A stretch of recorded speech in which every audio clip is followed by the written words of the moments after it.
অবশেষে নীলুকে divorce letter পাঠিয়ে দিল সূর্য। হ্যাঁ বন্ধুরা, এমনটাই দেখা যাবে। তাই সম্পূর্ণ জানতে ভিডিওটিতে লাইক দেওয়া, চ্যানেলটি সাবস্ক্রাইব করে দেখতে থাকুন। গল্পের শুরুতেই দেখা যাবে অনির্বাণ রায়ের জন্য অপেক্ষা করতে থাকে। তারপরে রায় এসে বলতে থাকে, কি হয়েছে অনির্বাণ? তখন অনির্বাণ বলতে থাকে, আমার বউটা তো দেখছি আমার দিকে কোনো খেয়ালই নেই, আমার দিকে তাকাচ্ছেও না। তখন রায় বলতে থাকে, হ্যাঁ ভিতরে দেখলাম তো, তুমি বারবার আমার দিকে চোখাচোখি করতে চেয়েছিলে, আমার না বেশ ভালোই লাগছিল। তখন অনির্বাণ বলে, হ্যাঁ, তোমার তো ভালোই লাগবে না? অনেক ভিড়। আমি কিছু বলতে গেলেই তো আবার সবাই এটার অন্য মানে তুলতো। তখনই এই কথাতেই রায় আর অনির্বাণ হাসাহাসি করতে থাকে। তারপরে অনির্বাণ বলতে থাকে, রায়, এবার চলো না, আমরা বাড়িতে যাই। তখন রায় বলে, কি বলছো তুমি এসব? কি বলছো? বাড়িতে যাবো মানে? সকালবেলায় দধিমঙ্গল। আর আমি এত সকালে বৌমনি কি সবটা সামলাতে পারবে? তখন অনির্বাণ বলে, আমি তোমাকে নিয়ে আসবো। আমি। তখন রায় বলে, না, সূর্য ওঠার আগেই তো দধিমঙ্গল হয়। তুমি কি করে নিয়ে আসবে বলো তো? তখন অনির্বাণ বলে, আমি জানি না। কিন্তু নিয়ে আসার চেষ্টা করব। চলো, তুমি চলো। আমি ওই বাড়িতে একা থাকতে পারবো না তোমাকে ছাড়া। আমি যাব না। তখন রায় বলতে থাকে, তুমি ভয় পাচ্ছ অনির্বাণ? ভয় পাচ্ছ যে কাল সকালে নীলু এই নিয়ে অনেক কথা বলবে, তাই তো? তুমি নীলুর কথাগুলো খারাপ লেগেছিল? তখন এই কথাতে অনির্বাণ বলতে থাকে, দেখো, তোমার বোন হাজারটা কথা বলবে। আর তাছাড়া আমিও চাই না ও বাড়িতে একা যেতে। আর আমরা তো কালকে এ বাড়িতে থাকবো। তারপরেও তো তুমি থাকবে বলো? চলো না রাই, চলো। তখন রাই বলতে থাকে, কি করে বলো তো? তখন অনির্বাণ বলে, প্লিজ, তোমার কাছে আমি অনুরোধ করছি। প্লিজ তুমি আমার সাথে চলো। আমি না ভরসা পাচ্ছি না। চলো। তখনই রাই বলতে থাকে, আচ্ছা ঠিক আছে, আমি দেখছি। কি যে করো না তুমি, এখনো বাচ্চাদের মতো করো। তারপরেই অনির্বাণকে রাই বলতে থাকে, শোনো অনির্বাণ, আমি না তোমাকে ভরসা করি। আর তুমিও আমাকে ভরসা করো। তাই তোমার না ভয় পাওয়ার কোনো কারণ নেই। তখন অনির্বাণ বলতে থাকে, এটা খুব ভালো লাগলো যে তুমি আমাকে ভরসা করো রাই। এই বলে রাইকে জড়িয়ে ধরে। ওইদিকে দেখা যাবে কোয়েল বসে আছে।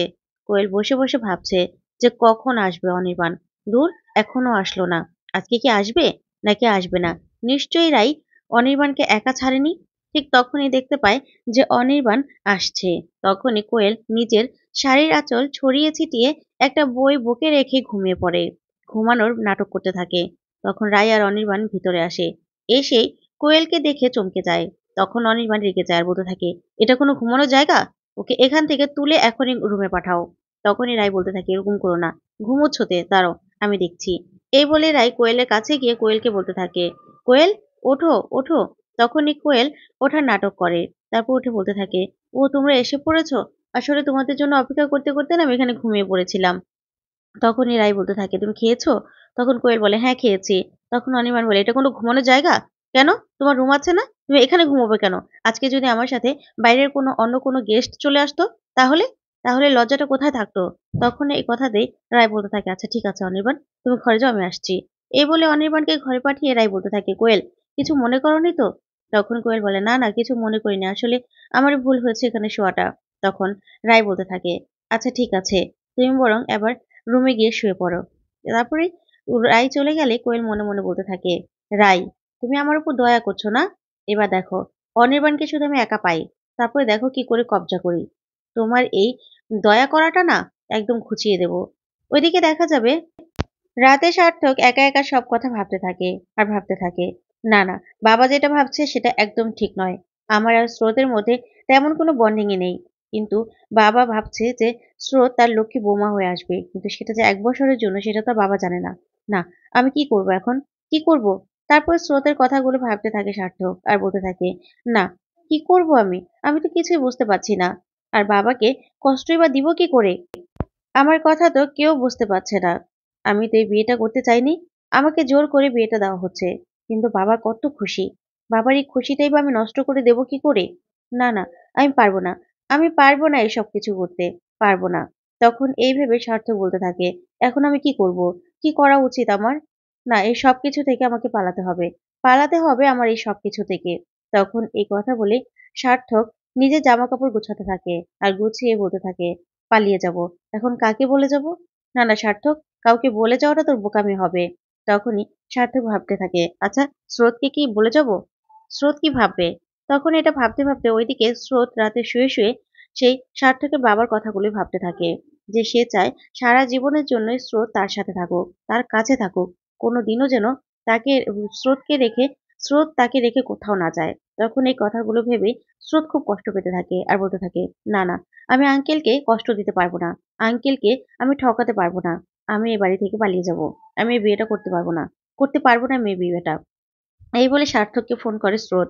তখনই সার্থক বলতে থাকে, এ আবার কেন ফোন করেছে? তারপর সার্থক ফোনটা রিসিভ করলে স্রোত বলতে থাকে, স্যার, আমি পালিয়ে যাচ্ছি। যা শুনে সার্থক পুরো চমকে যায় আর বলতে থাকে, পালিয়ে যাচ্ছ মানে? এই দাঁড়াও, দাঁড়াও, আমি পালিয়ে যাচ্ছি, তুমি কোথায় পালাচ্ছ? তখন স্রোত বলতে থাকে, না, আমি পালিয়ে যাচ্ছি। আমি এই মানুষটাকে ঠকাতে পারবো না।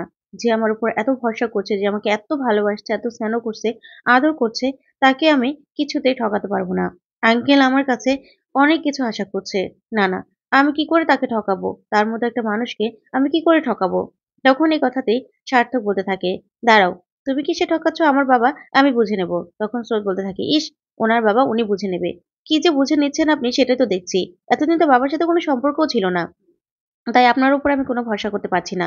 আমি এই বিয়েটা করতে পারব না স্যার। আমি পালিয়ে যাচ্ছি। তখন এই কথাতে সার্থক বলতে থাকে, না স্রোত, তুমি পালিয়ে গেলে সেটা হিতে বিপরীত হবে। কোনো দরকার নেই। তার থেকে বরং তোমাকে এই বিয়েটা করতেই হবে না। আমি পালিয়ে যাচ্ছি। তখন স্রোত বলে, দাঁড়ান, দাঁড়ান। আপনি কোথায় যাচ্ছেন? আপনি কোথায় যাবেন? আঙ্কেলের মাথাটা ঠিক থাকবে তো? থাকবে না। আর তাছাড়া আমরা যে ১ বছরের জন্য বিয়ে করছি সেটা আঙ্কেল জানতে পারলে খুব কষ্ট পাবে। তাই আমি চাই না এই বিয়েটা হোক। তাই আমি পালিয়ে যাব। তখন এই কথাতে সার্থক বলতে থাকে, না, তোমাকে পালিয়ে যেতে হবে না স্রোত, আমি পালিয়ে যাব। তখন স্রোত বলে, না, তাতে আঙ্কেল আরো বেশি কষ্ট পাবে। তারপরে ওরা ঠিক করে যে না, ওরা পালিয়ে যাবে না, বিয়েটা করবে। তখন এই কথাতেই স্রোত বলতে থাকে, জানেন তো স্যার, আপনার আর আমার মধ্যে মিল আছে। তখন সার্থক বলে, মিল আছে মানে? কিসের? তখন স্রোত বলে, এখনো বুঝতে পারছেন না? এই যে দেখুন, আপনি আর আমি আঙ্কেলের কথা ভাবছি। আবার আপনি আর আমি একসাথে পালিয়ে যাওয়ার কথা বললাম। আবার একসাথে মানিয়েও নিলাম। তাহলে? তখনই সার্থক বলতে থাকে, হ্যাঁ, এই মিলগুলোই আবার খুঁজতে যেও না। দেখতে, দেখতে ১ টা বছর এমনিতেই কেটে যাবে। তখন এই কথা শুনে স্রোত মন খারাপ করে ফেলে। তারপরে ফোনটা রেখেই সার্থক ভাবতে থাকে, আমি কি ভাবছি? তাহলে কি আমি সত্যিই, সত্যিই স্রোতকে ভালোবেসে ফেলেছি? এদিকে দেখা যাবে ঘরে গিয়ে অনির্বাণ রায়ের সাথে বলতে থাকে, দেখেছো? দেখেছো ওর কাণ্ড? ও না সবকিছু গ্রাস করতে চাইছে। রায়, আমি তোমাকে বলছি, তুমি না এতটা লাই দিও না। তখন রায় বলতে থাকে, কি করব বলো তো? তখন অনির্বাণ বলে, ওকে কোনো হস্টেলে পাঠিয়ে দাও। আর দিয়া আমাদের সাথে থাকবে। দিয়াকে কোনো সমস্যা নেই আমাদের সাথে রাখতে। আর ওকে স্কুলে ভর্তি করা সবকিছু দায়িত্ব আমার। তখন রায় বলতে থাকে, কি যে বলো না? একটা মেয়েকে, বাচ্চা মেয়েকে ওর মা থেকে আলাদা করে নেব? আর ওর মা ছাড়া ও থাকতে পারবে? কি যে বলো না তুমি? তখনই অনির্বাণ বলতে থাকে, তুমি ভুল করছো রাই। তুমি ভুল করছো। ও কিন্তু খুবই দুরন্ত। ও সবকিছু গ্রাস করতে চাইছে। তখন রায় বলতে থাকে, তুমি এত চিন্তা করো না তো। তুমি এত চিন্তা করো না। তখন অনির্বাণ বলতে থাকে, না, আমার না কিছু ভালো লাগছে না। তুমি কেন যে আমার কথা শুনতে চাইছো না সেটাই বুঝতে পারছি না। তখন রায় বলে, আচ্ছা ঠিক আছে, এত চিন্তা করতে হবে না তোমার। শুয়ে পড়ো। সকাল, সকাল উঠতে হবে কিন্তু। এই বলেই শুয়ে পড়ে ওরা। তারপরে সকালবেলা দেখা যাবে ও সার্থকের গায়ে হলুদ হচ্ছে। তখন এই সবাই মিলে সার্থককে হলুদ দিচ্ছে। তখন আয়েশা বলতে থাকে, কিরে দা ভাই, তুই কিন্তু প্রেমে পড়েছিস।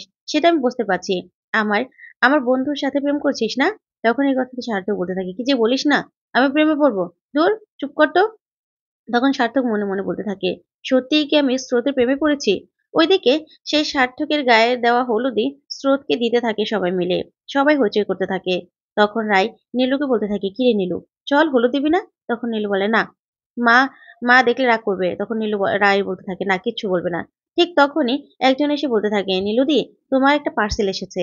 তখন নীলু বাইরে গিয়ে পার্সেলটা হাতে নিলে বুঝে যায় যে সেটা ডিভোর্স লেটার। তখন নীলু বলতে থাকে, এটা যদি আমি না রিসিভ করি? তখন সেই রাই সেখানে পৌঁছে যায়। আর রায় বলতে থাকে, কিরে নীলু, কি হয়েছে?